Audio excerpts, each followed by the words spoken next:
heard just now was really brilliant storytelling. And Danny gave a master class to some of my voice students earlier today. And, several times, and I know he believes this too, so do I as a composer, but it's just dots, it's just ink, until somebody lifts that off the page and breathes life into it. So that's really what this whole Opera Today endeavor is about.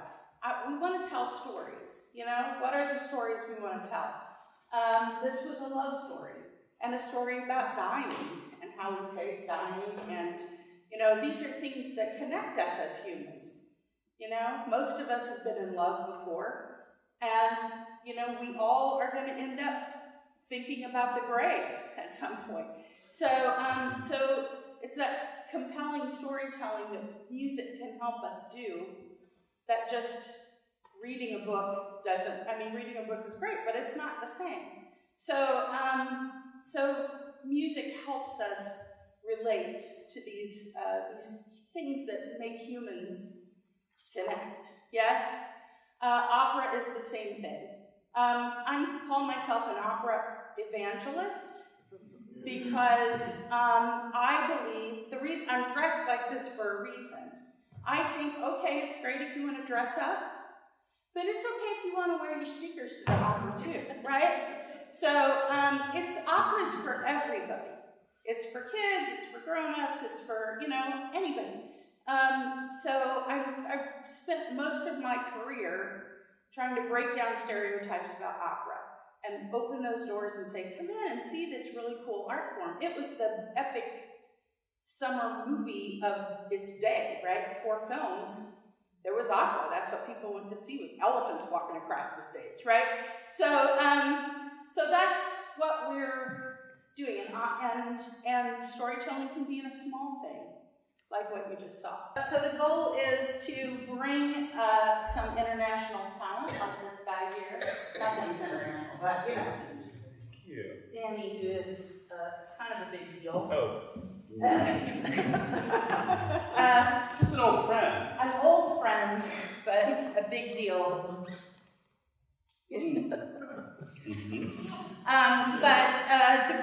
This is the kind of talent that we can bring if we have the resources to do that.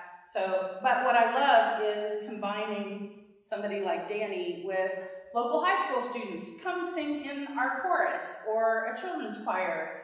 Let's do Hansel and Gretel, and we need kids for that. So it's the community, but it's also bringing in people from outside to help just sort of learn from each other and just exist together for a few weeks. And it's a rather extraordinary time in our dare I call it an industry, in our art form, because opera in itself is reshaping itself, particularly in our country. Companies that are nimble, companies that are performing in our alternative venues, something that might relate to the piece. Companies of large sizes, companies of small sizes. The ultimate goal is to communicate and resonate with its community, and particularly with the mission of engaging younger people within the community to help promote and perpetuate the art form long into the future. There's a company that I work with often in New York, aside from that, which is called On-Site Opera. And it's a small company that does not have its own theater. One production I did with them was a production of A Mall and the Night Visitors, which was set in a soup kitchen, to where they turned the complete plot around, and the three kings are actually the poorest. And so being able to look at this repertoire in a way that sheds a contemporary vision, a contemporary light, an experience that we live in our own lives, and help that resonate now as it did 50 years ago, as it did 100 years ago, as it did 400 years ago.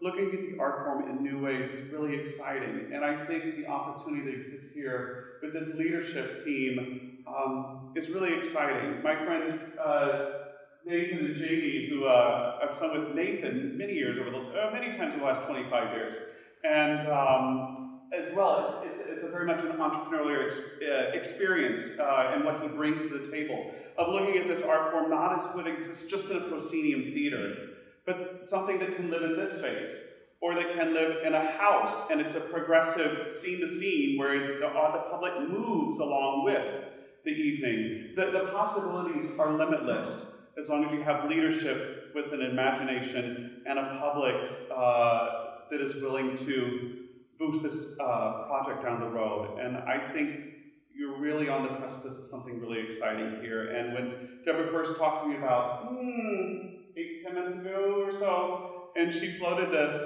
and I think one thing you said to me, "Am I crazy?" And I said, "No, I think you were spot on." So first of all, from the bottom of my heart, thank you for being here tonight. As this venture launches, I think it's a really exciting time for this community, for this art form here, for the resources that already exist and the resources going into the future. So what else do we chat about? Yeah, and definitely the venue thing is a deal. I've had people say, well, where are you going to perform? And that's exactly it. We're going to change it up and take the opera to the people. So, public library, food, botanical gardens. Can you see Midsummer Night's Dream in the botanical gardens? I can. That's not a far reach. So yeah, just lots of, a roller rink, whatever, wherever we can make it happen. So that's kind of where I am. And if you know me personally, you know I'm a really out of the box thinker anyway. So, but yeah, you want to chime in with anything? Hi, I'm Margaret Splinar, and I'm here tonight not as a musician. I am known in northern Indiana as a business person. I've owned multiple businesses for many, many years, and I've been lucky enough to say that they're successful, and I employ many people. And I'm really anxious to see all of you here because you're from communities that I actually work on economic development. I sit on many boards, and it is my passion to not only grow Fort Wayne, but to grow Manchester and Wabash and Angola and Warsaw and all these areas that all of you come from. And it's not just the music. We have so many talented people that we teach them how to do music and art and various other things and marketing and all kinds of things, but then we don't offer up any venue for our teams to come home, our children to come home, our students to come home and participate in those kinds of arts. So it's really our goal to hire local artists and musicians and people to help us market and people to help us grow our communities. You know, Fort Wayne alone in the last 7 years has grown population-wise 5%. That's part of the reason there's such a housing shortage here. It's huge, the amount of time and effort that has been spent on community development. Let's throw some of our resources into the arts and let's bring and keep our students and our artists here in our communities. So that is my main function, and obviously Deborah is a musician. But that's really what we're trying to do here, is to marry these two together and to grow our communities. So thank you for being here tonight. We appreciate your support. And Margaret's a musician. Don't worry. Try not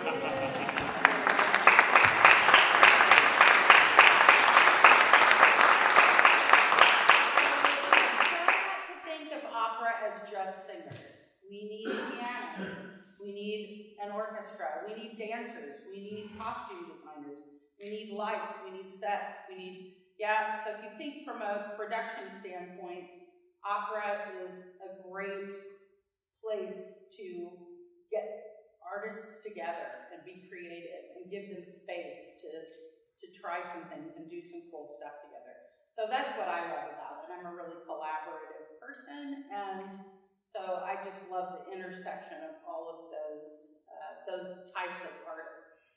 Does anybody have a question? What's on your mind? Yes?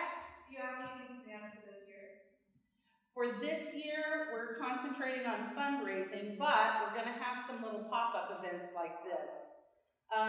So you'll have to watch for that. I can't reveal what they are right now, but there will be some things for sure.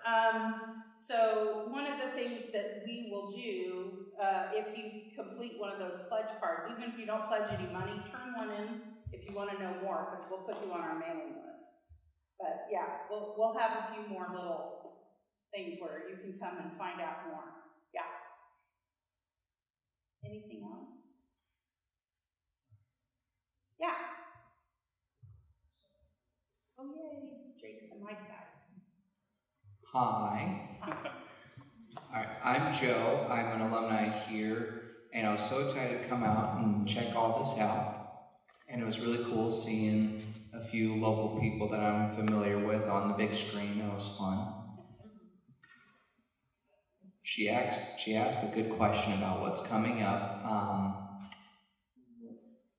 What opportunities do you think are available in the near future for people like me? I heard you talk about kids, younger kids, high schoolers, and then obviously very much professionals. But I guess I got kind of excited with the potential opportunity for somebody who kind of sort of was the example you were talking about. Graduated with a music degree, wasn't quite much here, so I got into government. A little different. But I just absolutely would love the opportunity to perform again, even if it's just for funsies, volunteer, or if I got paid, that'd be great too. But is there opportunities like that for maybe people like myself, I guess? Yeah, definitely. Well, we'll need a chorus for sure. And there's a lot of, it depends on the opera. Some have little choruses and some have big choruses. But I definitely have a Traviata out there in my brain soon. Not soon, but maybe in a year. But it's one of my favorites. Yeah, but that's a huge chorus, and that's almost like a chorus with a few soloists. As well as smaller roles. Yes, and smaller roles. Yeah, totally. So yeah, we really want to keep things, do a lot of local stuff. Just because it's, again, that infusing the professionals, but also with folks who are looking for opportunities like that too. So absolutely, that is in my head. I want it to be participatory. I want the community to feel like they've got their hands in the dough right along with the rest of us, and not just watching it happen, but those who want to be in it can. When the community can help claim ownership of the entire process, it completely changes the makeup of companies. And I'm talking about larger companies, I'm talking about smaller companies.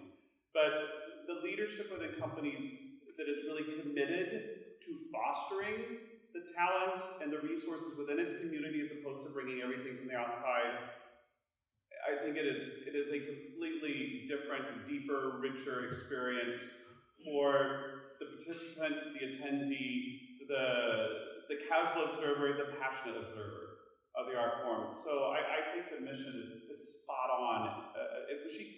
How many times she mentioned the word community, the words community engagement. And I think that is paramount to the entire process and team of Opera Today.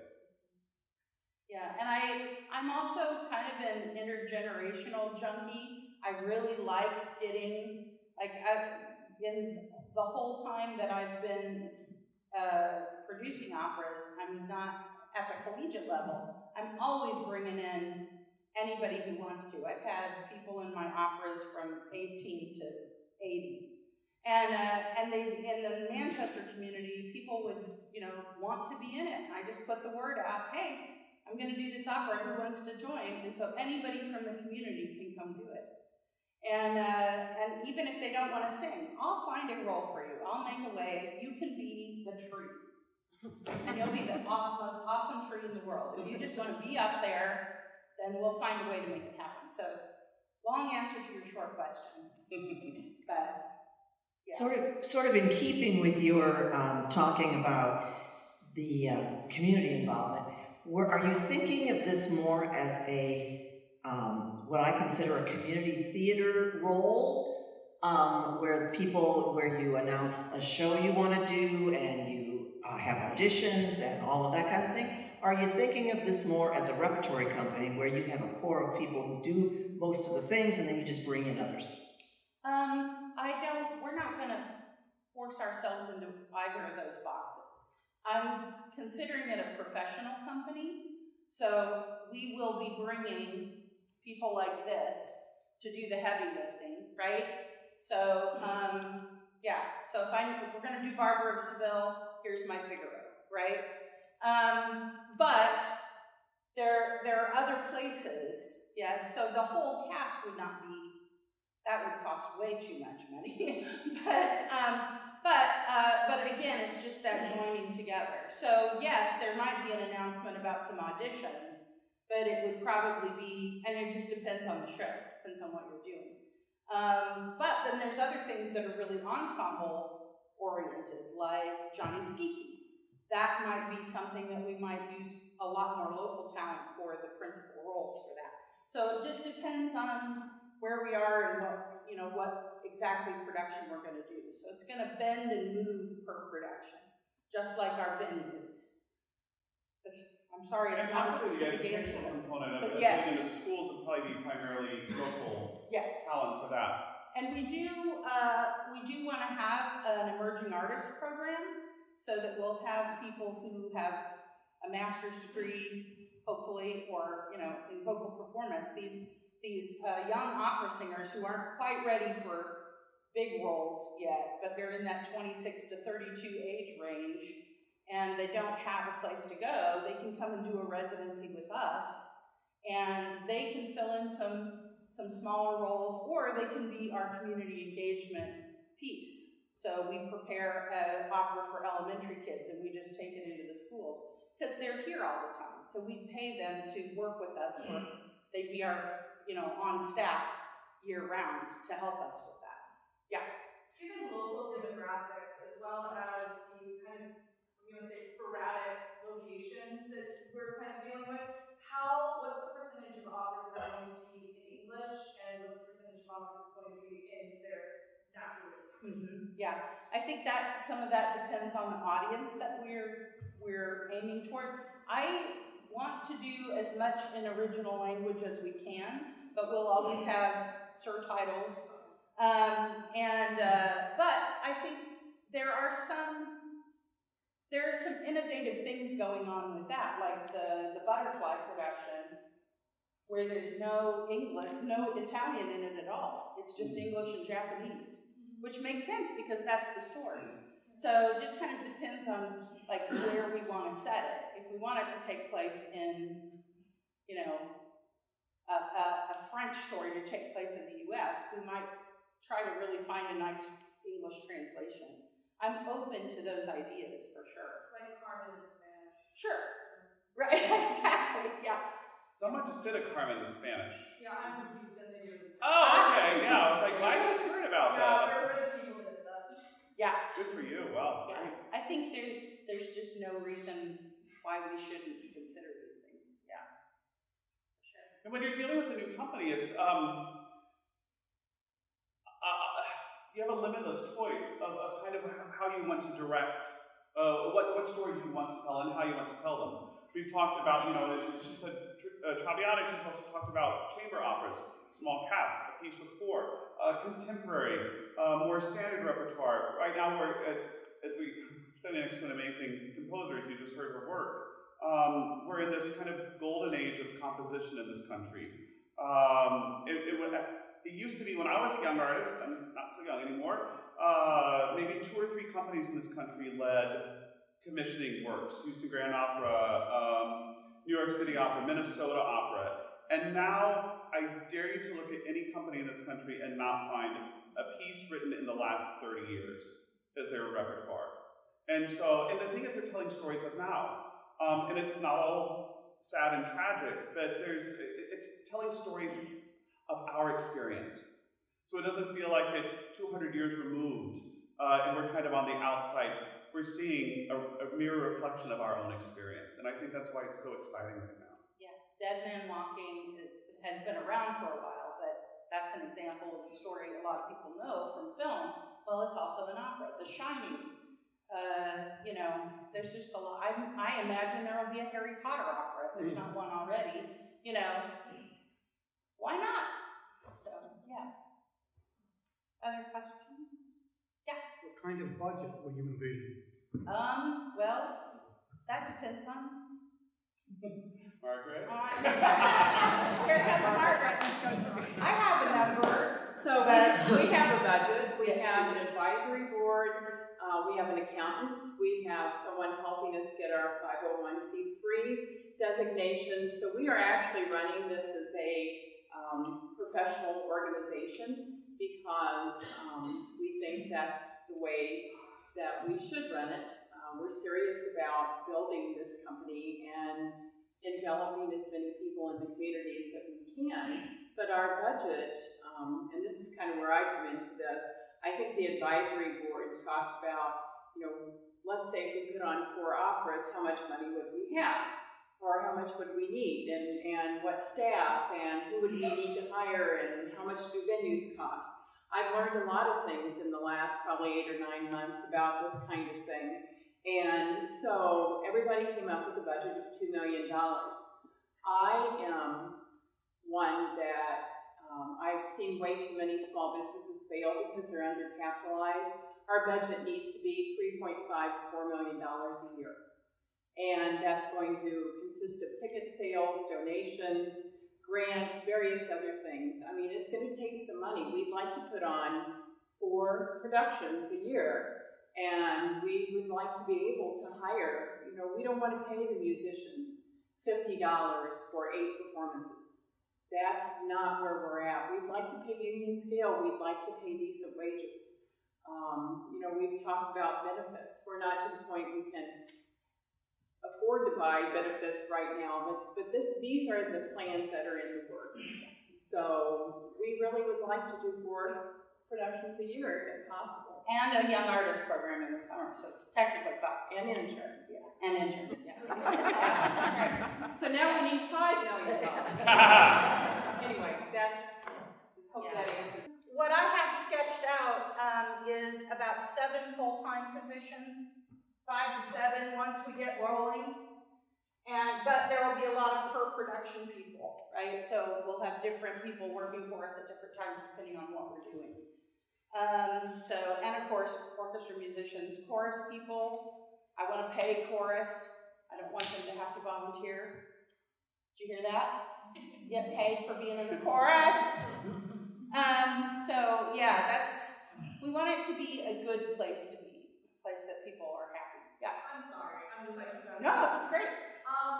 Coming from a marketing perspective, because I've worked with a few opera companies, why opera today? It seems so big compared to opera Fort Wayne or like opera more general terms in the area. We grappled with whether to make it a location-specific title Opera today is or. also an opera block that's used. I'm sorry, what? Opera today is also an opera block. Yes, I know, but it doesn't have the exclamation point, and we do, so. That wasn't a deal, that was just, but, no, we did check, we've checked on that. But we decided that opera today is more in line with our mission. And I think our mission is different enough from a lot of other opera companies that I think our title needs to say that. So, yeah, I mean, our address will be there. People will be able to see that it's Fort Wayne. But we also want to consider that this might have more than a Fort Wayne reach, right? So maybe up into Michigan. The thing is, if you think about the music conservatories that are around here, all around. There's IU Bloomington, there's Illinois, there's Ann Arbor, Michigan. Michigan State has a good program. Chicago schools. Chicago schools. There's Northwestern? Notre Dame, and into Cincinnati Conservatory. Dayton has some pretty good opera stuff going on. So all of those people, and here. But so we're in this area where there's a lot of really great singers that are being produced. But how cool? But they have to go somewhere else. So what if we make this a place they want to stay? So That's part of our thinking too. I mean, the talent's here. We just gotta hang on to them before they run away. You don't have to go to New York and LA. You can stay here, where you get snow. Yeah. Do you have a goal date or a time frame of when you want to be up and doing shows? Yeah. What? Yes. Yes, we're hoping to start to have our first production in fall of 25. Yeah. A lot of it depends on how all of our fundraising goes, but we are hitting the pavement hard. I've got about 2 weeks to finish what I'm doing now, and then I'm going to be knocking on doors and making phone calls. I'm prepared to do a half season starting in January 26th, if that's better for us. But we're hoping to have a full season 25-26. I have to say, as somebody that's been doing this for 30 years, I'm really impressed with the thought, the very careful thought, and not approaching it too uber idealistically, shall we say, but being idealistic but looking at it in a realistic way in terms of the way they want to approach this. And I'm very impressed with the structure. And I've actually asked Deborah, I said, if you talk to anybody out in America, she's like, did you talk to Mark Skorka? No, but was somebody talking to Mark? One of our. Okay, and so they're really approaching it the right way and carefully, because they want to be respectful of the audience, but they also want to be respectful of the art form and build it from the inside out. And so as an artist, I appreciate that it's not just let's do it all right now, and no, there's a very, very careful plan in place to build the right way. And something I remember talking to Margaret about early on was, I don't know everything. I'm a musician, but I know what I don't know. And I know people who know things that I don't know. And I'm not afraid to ask for help. What are they gonna do? They might say no, okay, but no harm, no foul. So I'm really thankful to have, friends like Tiani and Nathan and Jamie and, Stuart, people who are, in this business, because they can say, you steer this direction instead of that direction. And what we're hearing from everybody is you have to be flexible, you have to be nimble. You don't want to just do one thing. So, other questions? And there will also be trial and error in the process, yes. and discovering what this community, what they respond to, what they don't respond to, so that we can help foster an audience at the same time. My attitude is maybe I shouldn't say it, because it sounds dangerous, but I kind of have a finger painting attitude toward creation. It's like, I'm gonna just kind of mess around a minute. I wouldn't do that irresponsibly, but just in my brain, I'm gonna think about 20 things and then I'm gonna settle on 2. But creativity takes time. I know this from composing. It takes a lot of time to just kind of try a couple things in your head and map it out and see what it looks like. And talking to people, hey, have a look at this phrase, and then you come back and say, this doesn't work, which is exactly something that happened in this song cycle. But, just relying on people who've been doing this to help us, I think is invaluable. And a fun thing right now is that I live in Houston. I'm currently doing a production at Houston Grand Opera. I'm just in between performances yesterday and today. And it's Dash Up Here. And the company, I've had a couple people in the company be like, so tell me about this. They knew I was heading up here. So tell us about this opera today. What's going on? Who's leading it? So, and I made a little Facebook post about coming up here.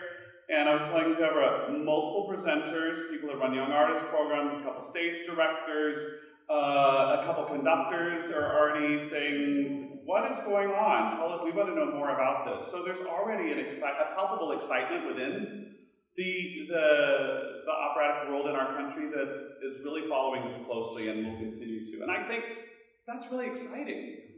It won't just be for the Fort Wayne area.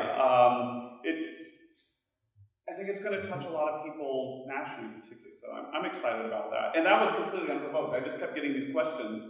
I thought, where are you seeing this? Like, well, we've just been hearing, and now that we see you doing this recital, tell us about what this company is and what their mission is. And so it's exciting. Any other?